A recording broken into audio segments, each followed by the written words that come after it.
안녕하세요. 드론드론 이걸째 민속이야기.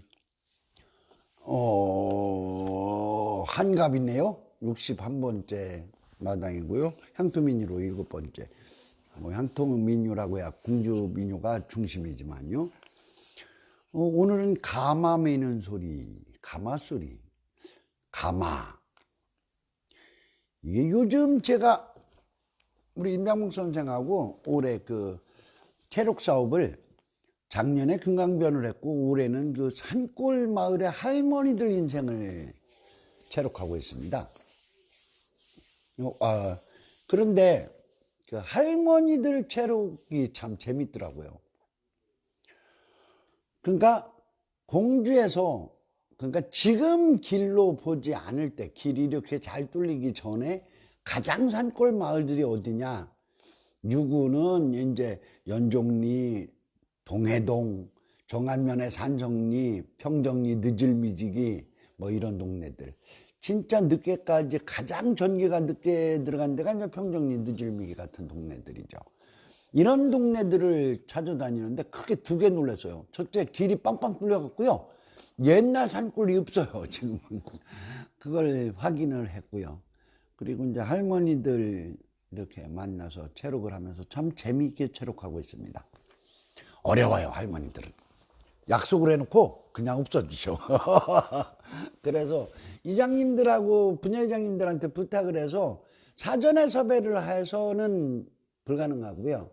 이제 차라리 이제 현장에 나가서 그 마을에 나가서 다니다 보면 80 이상 노인들은 대개 들에를 안 가시는 분들이 있어서 그분들을 찾아서 이야기를 좀 나눠보면 얘기거리가 있으시다. 그러면 이제 체력을 하곤 합니다. 꼭 물어보는 말이 있어요, 여기에. 결혼식 할 때 이 동네 어떻게 들어가시오? 산골 마을이니까. 산성리 같은 동네는 문천에서 한 10월이를 산쪽으로 들어가야 나오는 동네들이거든요. 뭐, 동해동 그거보다 뭐 유구 읍내서만서도 30 옛날 30이 넘죠. 40리길 산길로 나 있었던 동네들이니까 어떻게 들어오셨어요 하면 이제 산골로 시집 오신 분들은 가마 타고 들어가시는 분들이 많지 않은 거예요. 사람들이 가마에 대한 것을 조금 착각하는 게 하나 있습니다. 그게 뭐냐면 시집 갈 때 누구나 가마를 타고 갔을 걸로 생각을 해요. 천만의 말씀입니다. 진짜 부잣집 딸내미만 가마 타는 거예요. 가마꾼들이요, 가마를 안 밀려고 그래요. 장정들이 논에 가서 일을 하는데 하루 버는 벌이가 쌀 서대예요, 평균이. 그런데 가마꾼들은 한 마를 주거든요. 그래도 안 밀려고 그래요. 그게 뭐냐면 사람 위에 사람 없고 사람 밑에 사람 없다. 이게요, 지금으로 말하면 평등사상입니다. 그런데 이것에 대한 의식 때문에 뭐예요? 내가 사람을 메고 갔다는 자체를 부끄럽게 생각하는 풍토가 충청도 쪽에 아주 강해서 이게 가마 타고 시집 못 간 분들 많아요.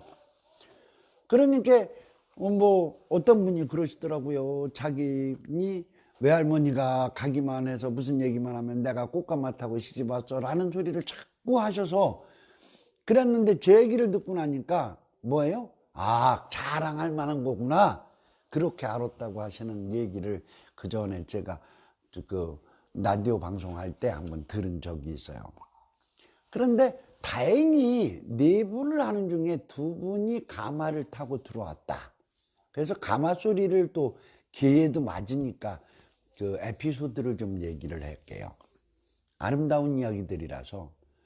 그 할머니 한 분은 원래 태어나신 데가 경기도입니다. 평택하고 서울 사이라고 하니까 정확하게 어디쯤인지는 모르겠는데요. 이제 연세가 이제 93세나 되셔서 이제 정확히 기억을 못 하시더라고요. 동네 이름을. 그런데 이분이 어이없게도 3살 때 어머니가 돌아가셨대요. 이 계몸이 돼서 큰 거야.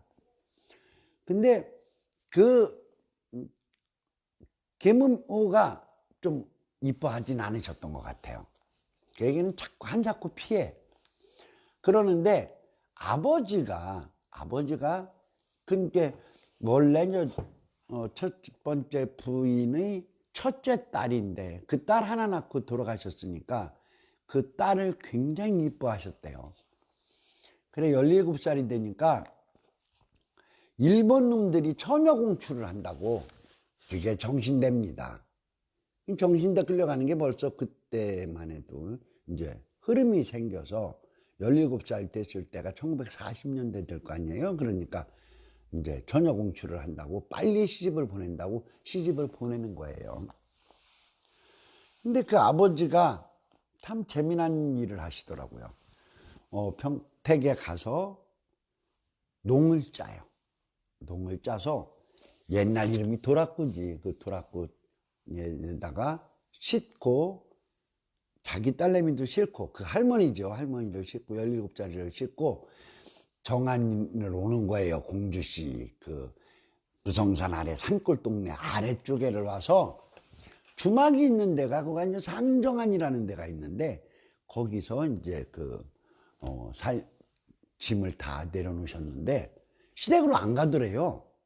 그래도 해가 있을 때 도착을 했는데 그래가지고서 오셨는데 그 주막에서 하루를 묵으시면서 사람을 참 어렵게 가마꾼도 사고 동네 가마도 빌리고 해갖고 거기서 가마를 태워서 데리고 들어오는 거예요. 가마 뒤에 농짝 2개를 짊어지워서 그렇게 들어온 거죠. 그러니까 가마꾼들이 뭐라고 떠드는데 노래를 하는데 그게 그 할머니한테 굉장히 슬픈 소리를 들렸대요. 하여튼 중얼중얼 하는 소리를 듣고 시집을 그 집을 들어갔는데 굉장히 서둘렀던 혼인 같아요. 그래서 그날 와서 그냥 혼례를 못 치르고 딸내미는 두고 혼례 날짜를 잡고 아버지가 가셨대. 그랬는데 동네 사람들은요 그거 하나로 귀한 집 서울이 평택 위에니까 동네 사람들은 서울 쪽에서 귀한 집 딸내미가 시집 온다고 해가지고 그 할머니가 동네에서 대우받고 살았다고.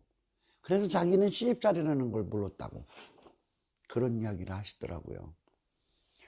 그 와갖고 또 뭐 아들 오던 해에 또 아들 낳고 눈이 푹 쌓인 데 들어왔다고 하는데 이제 아들 낳으니까 시아버지 시어머니가 또 우리 며느리 해갖고 굉장히 기염을 받았고 그리고 그 시아버지는 그 이제 방 3칸에서 8식구가 살았는데 그렇게 살게 할 건 아니다 해갖고 동네 사람들 오게 해서 사랑채를 대문간이 없이 이제 사랑채를 하나 줘서 그리 살림을 내주더래요. 그래서 아들 5, 딸 하나 낳고 잘 살았다 그런 얘기를 하시더라고요. 그 가마 사건이 그 할머니가 이제 뭐라고 그래요? 시집살이 안 하는 사건이 된 거죠. 또 할머니 한 분, 이분 건 좀 특이하게 소개를 하고 싶은 게 있어요. 충청도 쪽에서는요 동네 혼인이 1970년대에서나 열립니다. 60년대까지도 동네 혼인한다고 하면 굉장히 이상하게 보고 심지어 어떻게 했느냐면 그 아래 동네에 사는 친척네 집으로 딸내미가 동네 혼인을 되면은 그리 양녀를 보내갖고 명봉산이지만 아래 동네하고 혼인해서 결혼식 할 때는 그런 형태를 할 정도로 동네 혼인을 못하게 하는 풍토가 있는 것이 충청도예요. 그런데 동네 혼인을 즐겨하는 동네가 공주시 딱 한 마을 있습니다. 딱 한 마을. 그게 어디냐면 동해동이라는 동네예요. 동해동이라는 동네는 뭘로 유명한 동네냐면 정감록의 십승지지가 있죠. 그 십승지지라는 건 이런 거예요. 세계적인 전란이 우리나라에서 일어나는데 사람이 죽지 않고 살아남을 수 있는 땅이 10군데 있다고 전국에. 그 중에 최고가 공주의 구마 30리입니다. 마곡사에서부터 유구까지 30리 안에서는 사람이 안 죽는다고 그래요. 거기 동네들로 들어가 보면 그 말이 무슨 말이 나오는지 지금은 길이 천안서 유구 가는 길이 뻥 뚫려갖고 거가 참 옛날에는요 걸어서 들어가는 길만 30리 들어가야 면사무소 나오는 그런 데들이에요. 30리, 40리 들어가야. 근데 그 동해동이라는 동네는 고을이 12고을이 있고요. 그 12고을에서 나오는 물이 합수해서 남서쪽으로 빠진다 해갖고 명당 중에 명당으로 하는 동네예요. 이 동네는 동네 혼인 많이 했습니다. 왜 그런지 아세요? 딸내미를 시집 보내는데 왜 이 좋은 땅을 두고 다른 데로 보내느냐. 그래서 그 마을에서 시집 보내고요. 며느리를 얻는데도 이왕이면 이 좋은 땅에서 큰 나무집 딸내미를, 또 성씨가 여럿이 살았거든요. 그만 거기가 명당이라고 그래갖고 사람들이 외지에서 많이 들어가서 피난도 많이 들어가고 했던 데라서 성씨들이 많으니까 서로 결혼을 많이 했어요. 동네 혼인을. 그래 지금 소개하고 싶은 분의 할머니도 그 마을에서 태어나서 그 마을로 시집가서 87세를 살아오신 분을 만난 거예요. 그분한테는 참 귀한 얘기 많이 들었습니다. 거기 동해동 산신제가 소를 잡았다는데 그것이 이제 어떻게 했는지에 대한 얘기를 잘 몰랐는데 그 할머니한테 고기는 어떻게 나누었고 음식은 어떻게 하고 그런 얘기도 들었어요. 근데 이분이 20살 때, 그게 1954년도더라고요. 그럼 언제예요? 한국전쟁 겨우 끝났을 때잖아요. 그때에 그 마을에서 시아버지가 뼈대 있는 가문이라고 시집을 보내는데 뻔히 아는 거야. 뭐를 알아요? 자기네 집은 부자고 친정집은 부자고 시댁은 가난한 집으로 간다는 걸 아는 거예요. 그런데 이제 시댁이 가난해가지고 그 가마꾼을 못 얻는 거예요. 그랬는데 그 친정 아버지가 인품이 좋으셨던지 그 동해동에는 소이들이 있었어요. 그 뭐냐면 뭐 소 잡고 닭 잡고 개 잡고 하는 쪽에 백정일도 하고 가마도 매주고 하는 천민 그룹이 거기 조금 있었는데 그분들하고 친하게 지내셨대 아버지가. 그래서 그분들이 이제 딸내미 가마를 태우고 가는 거죠. 가난한 집으로 가는 거예요. 아는 집으로. 신랑은 잘생겼는데 다른 건 마음에 드는 게 아무것도 없고요. 그 집이 양자를 해가지고 시부모가 두 분이요. 네 분이 되는겨. 양씨 시부모 따로 있고 친시부모 따로 있는데 한 집에서 다 모시는 집으로 시집을 가니 20살이면 그래도 알잖아요. 얼마나 슬펐겠어요. 그래갖고 가마 속에서 자기는 혼자 많이 슬퍼했다고 말씀을 하시더라고요. 근데 그런 형태로 이제 결혼을 해서 지금까지 사시는데 뭐 잘 살고요. 아들 5 낳았는데 그 집도 아들 5 중에 막내가 그 동네에서 사는데 어머니 깨끗한 집에 사시라고 내가 집을 보고 참 놀랐어요. 아주 뭐 현대식으로 아주 이쁘고 깔끔하게 지어줘서 잘 사는데 지금도 이제 뭐 손자들이나 이렇게 온다고 하면은 나물 뜯어다가 반찬해주고 그 손자들은 소고기 사오고 자기는 나물 뜯어다 반찬해주면서 산다고 하시더라고요. 가마는 이런 상징성이 있어요. 그러니까 가난한 집으로 시집을 보내는 친정아버지가 돈을 들여서라도 가마를 태워서 보내주고 싶은 것이 가마였고 또 두 번째 부인한테 이쁨 못 받고 큰 딸내미를 그 먼 길로 시집 보낼 때에 가마를 태워서 꼭 보내고 싶어서 큰 돈을 써서 가마꾼을 구해서 보내줄 수 있던 것. 근데 이 가마 매는 것이요. 아까 말씀드린 것 때문에 체력이 굉장히 어렵습니다. 가마를 실제 매본 사람이 노래도 할 줄 알아. 그런 분이 가마 소리를 하면 자기가 가마나 매던 사람이라는 얘기를 들을 겸이 절대 아는 척을 안 해요. 근데 가마 매는 게 어떻고 하는 때는 증언을 잘 하시다가 갑자기 가마 매는 노래 있잖아요. 그것 좀 해보시죠. 그러면 나 가마는 안 맸어. 이렇게 나와갖고 제가 35년 체록했는데 지금 올해 또 시작했은 게 이제 35년 차인데요. 가마 매는 소리는 딱 한 틀 구했어요. 딱 한 틀.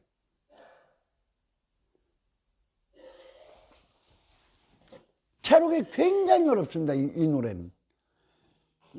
그런데 가마를 맬 때에 가마를 매는 방법이 좀 차이가 우리가 그 드라마 속에서 양반들의 사인교 같은 것들은 양쪽에서 매죠.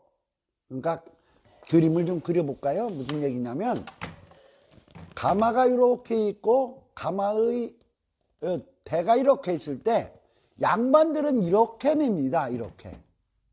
그런데 신부 가마 이렇게 농촌의 가마는 이렇게 맵니다. 가마꾼이 이렇게 들어가요. 그 가마꾼들을 부르는 이름이 따로 있어요. 이름이 따로 있는데 그 제일 앞에 가는 쪽에 있어서 이분은 여기를 방맹이꾼이라고 불러요. 방맹이. 제일 앞과 제일 뒤가 여기 앞으로 가는 걸 때예요. 여기가 방맹이꾼입니다. 근데 요분이 선소리를 하거든요. 요 두 번째 민 사람이 선소리를 하는데 이 사람을 사령교라고 해요. 사령교. 그리고 여기를 후사라고 합니다. 그 사령교가 이렇게 가마를 메고 가다 보니까 어떻게 돼요? 이 뒤에 두 사람은 이 가마에 가려서 앞길이 어떤지를 모르는 거예요. 그래서 노래를 꼭 해야 됩니다. 발도 맞춰야 되고요. 그 노래를 해야 되는 이유가 뒤에 안 보이니까 길을 갈 때 어떻게 간다 하는 것을 뒷사람한테 알려줘야 돼요. 근데 그거를 알려줘야 되는데 노래를 또 하는 이유가 있어요. 가마가요 생각보다 이 발짝이 안 만지면 이 가마가 흔들립니다. 옆으로. 흔들리면 어떻게 해요? 가마 멀미하는 거예요. 새댁들이 가마를 타면요 남자 얼굴을 볼 수 없다고 그래갖고 못 나오잖아요. 그 안에만 있고 그 오강단지 제가 언젠가 이거 한번 그 가마 쪽에 오강을 이렇게 좀 소개를 하면서 땡 치면 소리가 나고 해갖고 땡 치면 가마 놓고 가마꾼들이 벗어나면 그 안에서 숲이 보고 그 가마 단지 가마 요강을 내놓으면 비오다가 다시 넣어주고 한다고 그랬잖아요. 그런 형태로 되기 때문에 흔들림을 막기 위해서는 어떻게 하냐면 아래 위로 걷는 발짝이 맞아야 되는 거죠. 그러니까 오히려 가마는요 노래를 하지 않으면 못 간다고 생각할 정도로 노래가 반드시 필요한 일입니다. 이게 노래의 종류는 두 종류밖에 없어요. 긴 소리, 잦은 소리. 그리고 후렴은요 똑같습니다. 그런데 그 후렴 소리가 어떻게 되느냐면 긴 소리는 느리게 하고요 똑같이 하는데 그 긴 소리의 후렴이나 잦은 소리의 후렴은 의여봐라 쉬입니다. 의여봐라 쉬, 의여봐라 쉬 이렇게 하는 거죠. 근데 선소리 구조에서 길이 아주 순탄하잖아요. 그러면 선소리 노랫말은 거의 안 해요. 처음 출발할 때만 하고. 그러고서니 선소리를 초입소리에서 부르는 소리에서 길을 알려줄 때에 그 앞에 선소리꾼이 그 사령교가 똑같이 하는 반복적으로 사용하는 노랫말이 있어요. 그러니까 선소리를 후렴처럼 하는 거죠. 그게 허허이 허허이 허이여 허이여 허이 하면 뒤에서 허이여 허이여 봐라 쉬 하는 거죠. 그래서 평상적으로 가는데 행진을 할 때에 노래하는 부분이 세 가지 정도로 나뉩니다. 초입소리는 그래도 있어요. 이게 무슨 소리냐면 마을 집에서 친정에서 그 가마 갔다 갈 때는 친정 엄마나 이렇게 보잖아요. 동기간들이 와서 보니까 점잖하게 부르는 소리. 그게 초입소리예요. 그 소리는 느긋하게 하죠. 노랫말은 뭐 요강단지는 들여놨어 뭐 이런 거 물어보는 형태. 이 집 귀한 딸내미 시집가네 하고 이제 의여봐라 쉬를 넣으면 의여봐라 쉬를 잡죠. 그런데 길을 알려주는 소리로 가면 이게 이제 다양해질 수밖에 없죠. 이 뒤에 그 후사와 방맹이꾼이 뒤에 방맹이꾼이 알아듣도록 해야 되니까 그래서 이제 산이 높다 그러면은 언덕백이 올라갈 거요 그 소리고요. 활 구부러진다 그러면은 길이 구부러진다는 소리고요. 또랑 있다고 돌강이다 그렇게 얘기도 하고요. 돌다리 있다고도 하고요. 이제 좌로 굽네 우로 굽네 많이 찾죠. 굽을 때. 그리고 돌밭 있을 때 돌밭이라고 하고요. 곧장 가세 하면은 이제 그냥 가기도 하고, 그냥 터놓고 오르막길이다 내리막길이다 이렇게 말하기도 합니다. 그러니까 이거는 전부 뭐예요? 사령교가 후사한테 길을 알려주는 소리들이에요. 근데 소리가 짧을 때는 의여바라쉬를 댑니다. 선소리꾼이 또랑이다 의여바라 쉬 하면 뒤에서 받아서 의여바라 쉬 달 구부러진다 의여바라 쉬 의여바라 쉬 이렇게 되는 거죠. 그리고 평지로 그냥 가게 되면 의야 의야 의야 허허 여희 그러면 앞에서 의여바라 쉬 하는 거고 가는 겁니다. 빨리 갈 때는 그냥 그 속도를 빨리 하고요. 그 다음에 한 종류가 뭐가 있냐면 행동이 통일돼야 될 때에 행동을 지휘하는 소리들이 있어요.